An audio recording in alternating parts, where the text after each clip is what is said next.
Here we go. Here we go. It's raining. It's barely anything right now. But, you know that Forrest Gump scene where he talks about the different kinds of rain? And sometimes it's raining so hard it comes straight up. That's how it rains in Los Angeles. In the course of like 3 days, we will get a year and a half worth of rain. That's insane, but that's the truth. And it got me thinking about when we first moved out here to California. I'm from Ohio. We lived in Ohio, then we lived in North Carolina, and then we landed here in Los Angeles. And it was a profoundly rainy year. But we came from places that had, as you guys in the Midwest like to call it, weather. I know that we get made fun of for not having proper seasons, but, you know, we do. They just don't necessarily look like your seasons. It rained and rained and rained and rained. Not weird to us. Not weird. Everybody's reaction to the rain seemed weird. And while we're driving around today, we may see some of the weird driving that happens. People freak out because it's raining and then they can't behave themselves on the road. They can't behave themselves on the road when it's dry too. They just feel caught out in the rain. We had friends who had what, you know, my family considered was a very fancy car. It was a Cadillac and it had power windows. I don't even know if they put cranks on doors anymore for windows, but we were a crank the window family. We were not spending extra money on buttons that would lower windows. Not happening in my dad's world. And my parents had a television with a remote control. The remote control was me or one of my siblings standing next to the TV waiting for mother to say, yeah, no, change the channel. Seriously, was what was going on there. Oh, we're getting decapitated a little. Let's fix that. So, excuse my grabby hands. So this family had their power window Cadillac and they're driving through the streets of, well, you know, it was Whittier, I guess. It was out in the San Gabriel Valley, which when you live in LA is sort of LA adjacent. When you're not from LA, San Gabriel Valley is LA. And the rain can get so intense that all the streets basically turn into just giant puddles, giant shallow ponds. And this woman was driving down the street and the water level was high enough that she couldn't see the condition of the road. There was no way to ascertain that she was about to drive into what probably started as a pothole, but really turned more into a sinkhole, and her whole car went into it and sank. So she's up to here in the water and she's freaking out, and somehow there was a miracle. There was enough power in the power windows that she was able to get one of the windows open, and she and her kids literally swam out of the car. And my dad used that story for years to justify having cars with crank windows. This car is so automatic that the windshield wipers just went off and I didn't tell the car anything. We've come a long way since 1980 what?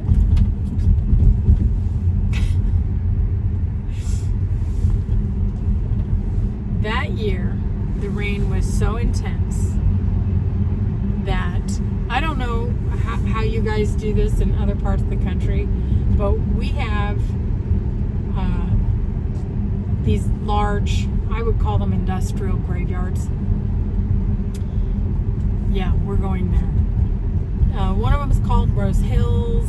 Another one's called Forest Lawn.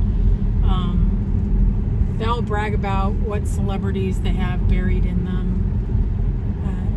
But this was out on the 60 freeway, out on the Pomona freeway. So I think that's Rose Hills. And it rained so hard that the hill gave way and coffins washed out of the hill across the freeway. I don't know how many coffins washed out of the hill across the freeway, but this story to a 12-year-old was a horrifying story. And in my mind, it was a field of 30 or 40 coffins with zombie-esque bodies falling out all over the freeway.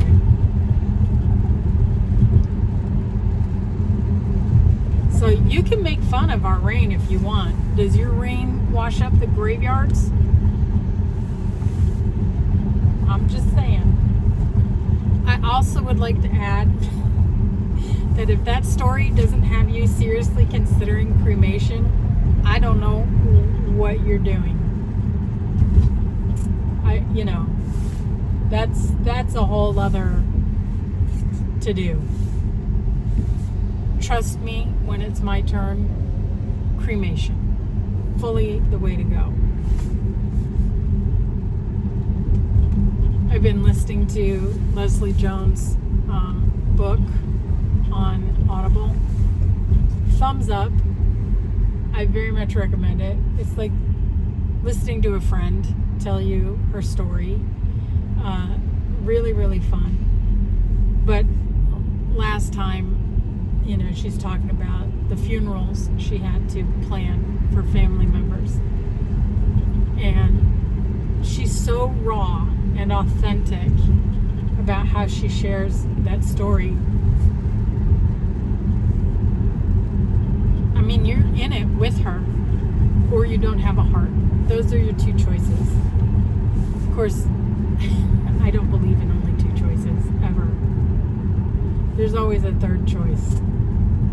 Always, at least. But people like to think everything's binary. You're this or you're that. It's this or that. I'm telling you, if you want me to be in a binary frame of mind, if you listen to this story and you're not moved, you don't have a heart. That's it. But it reminded me of the surprise funeral that my friend threw for me.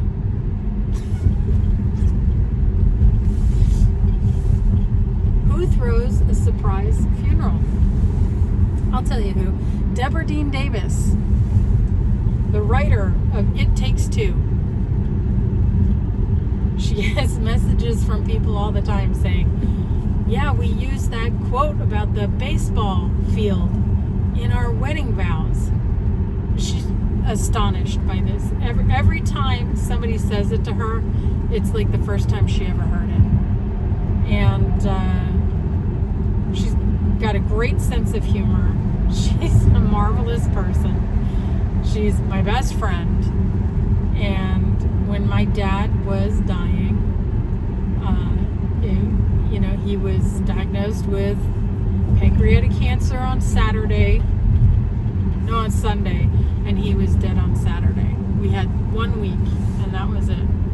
And I don't know what happened to me. I turned into some kind of crazy person, and I was making food for anybody and everybody who came into the house. I remember at one point there was a woman there.